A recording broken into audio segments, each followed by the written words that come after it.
Oh, Oh, and it's gone. it's back again. Right. So, do you want to record or do you want me to record? It doesn't matter, but how do I? So down in the bottom corner, there are 3 dots. Yeah. Click on that, Yeah, I have. and then it says "Start recording" at the top corner. No. There Now we go. I have to have a list of questions, which I don't have. I have a list of questions. Yeah, the ones I sent you. Yes. Awesome. Yeah, I'd say the main thing was like seeing it from the start was just cool. It was just nice to see it from the start, and like people who'd only just got into the sport being really, really like hyped about it and being really into the sport, even though they haven't even done a competition. They've just watched what's happened elsewhere and what other people have done, and they were already well into it. So that's quite nice to see. And then from there to now, it's been a wicked progression. Like the progression's been so quick with you guys. Obviously, there's groundwork that's been put in from us helping you and stuff like that, but the actual progression of the teams themselves isn't really much to do with us.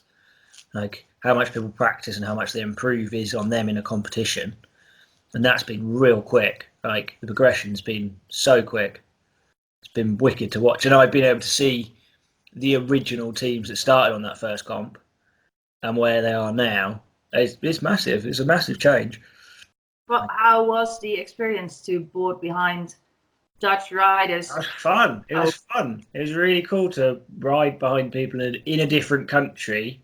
So, but the cool thing was we were 2 different countries riding in a separate country. So it wasn't like we came over. Like when I came over you, it was an English rider riding in Holland with people from Holland. It was 2 English riders, 2 Dutch riders in Germany. So it was a real sort of neutral zone for 2 sides of it, really. That was really fun. It was really, really fun. I mean, I was very lucky to have Mo's mission and Annalise. She was very, very nice to me.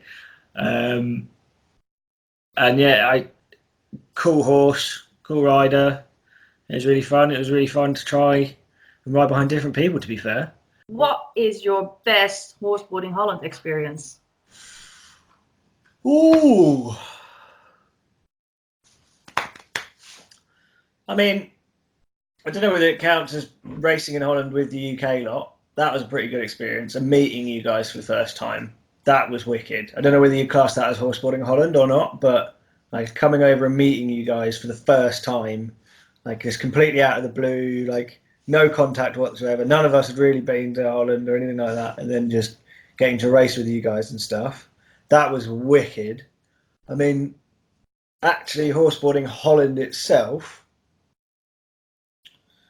I mean, being flown out to with your board to race in another country is a pretty epic one for me. I mean, that's sort of a dream, really.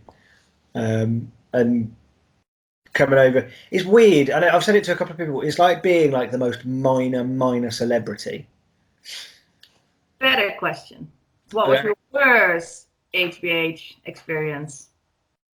The back of Dan's car on the way back from Germany.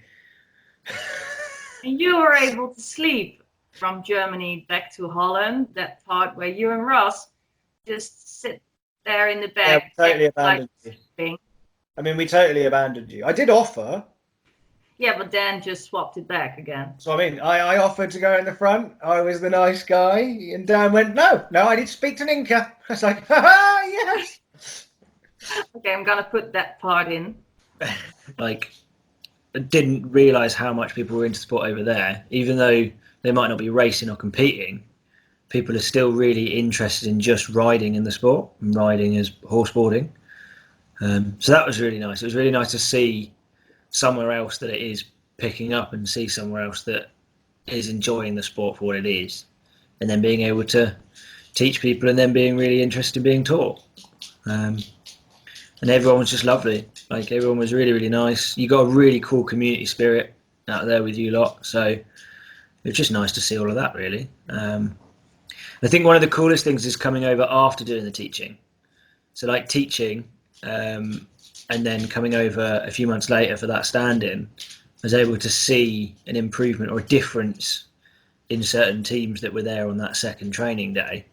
And and really genuinely seeing an improvement and genuinely seeing things that I'd spoken about to them about changing in their styles and their riding to help them improve. I think that was probably the coolest thing, is to be able to see the change. Because if you teach, most of the time you teach and then you go away and you never get to see it or hear it other than like pictures and videos and stuff. Whereas actually being able to go over and witness what is different, being able to see what they were like before to what they are now. And like, I mean, they like Fearless, they were just lovely. Like the lad from Fearless, can't remember his name. Jasper, he was really cool. He came up to me. He was like, "Oh, I'm still thinking about the things you said to me while I'm going around. It's going round and round in my head and stuff like that." It's really cool just to hear that you're not just talking on deaf ears.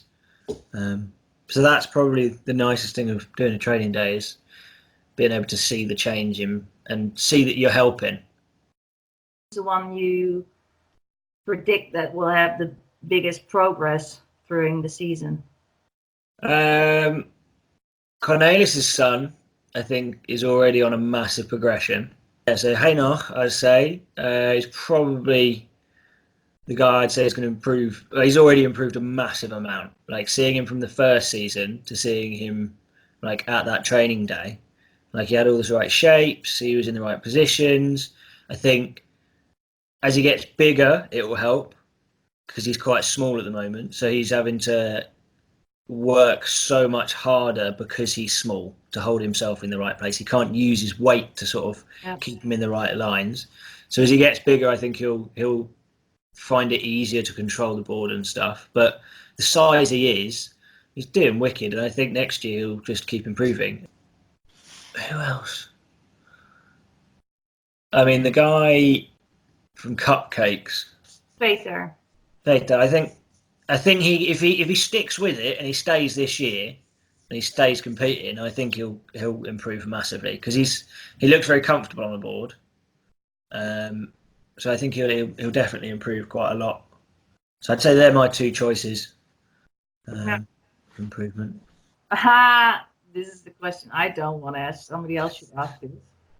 How was it to race for the Flying Dutchman on the event where we first started horseboarding in Holland? Awful! Rubbish! Worst experience of my life. Yeah, I never expected to go there again. So it was really cool to turn up and be in the same place.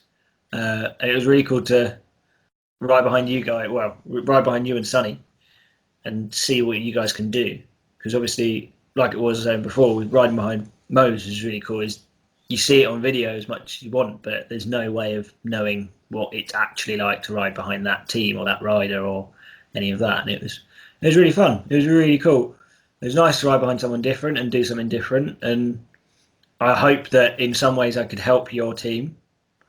Like, hopefully there's certain things that you learn and were able to see that turn. That turn. Well, that is kind of what I was thinking. Is it was just me going, "You can make it! You can make it!" That's all I particularly remember of that course, is just going around that corner and going, "You can do it!" But yeah, no, it was wicked fun. It was really, really fun. It was really fun to come out and ride behind you guys and do something a bit different, to be fair. Mainly, you guys are lovely. Keep being lovely and don't let anyone make you sour about anything. Stick to the sport, because I think everybody who's racing at the moment can happily stay in the sport and keep racing. I think the support that you give each other is one of the biggest reasons that you guys are the sort of team as such. With your individual teams, you're still a massive team as one. I think the support that you give each other is the biggest reason why you guys are all doing so well and improving as much as you are. So just keep helping each other out, keep racing, keep practicing, and just remember it's all about fun at the end of the day. And are we going to see more from Aiden Beamish in Horseboarding Holland next season? I'd love to. If the invitation's there, I'll always say yes if I can. Yeah.